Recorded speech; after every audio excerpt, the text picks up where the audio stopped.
একদিন গাধা শিয়ালকে বলল, ঘাসের রং নীল। শিয়াল আশ্চর্য হয়ে জবাব দিল, না ভাই, ঘাসের রং সবুজ। তর্ক শুরু হলো।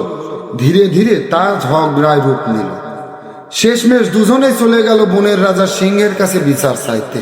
সিংহের সামনে গাধা চেঁচিয়ে বলল, মহারাজ, আপনি বলুন, ঘাসের রং নীল? সিংহ হালকা হেসে বললেন, হ্যাঁ, ঘাসের রং নীল। এক পর্যায়ে গাধা শিয়ালের শাস্তির দাবি তুললেন। কেন তর্ক করা হলো। সিংহ শিয়ালকে শাস্তি দিলেন, 7 দিন মুখ বন্ধ করে রাখতে হবে। শিয়াল বলল, মহারাজ, আপনি জানেন ঘাসের রং, তাও আপনি গাধার কথায় রায় দিলেন। সিংহ শান্ত গলায় বলল, শিয়াল, আমি জানি ঘাসের রং সবুজ, কিন্তু তোমার শাস্তি ঘাসের রঙের জন্য না।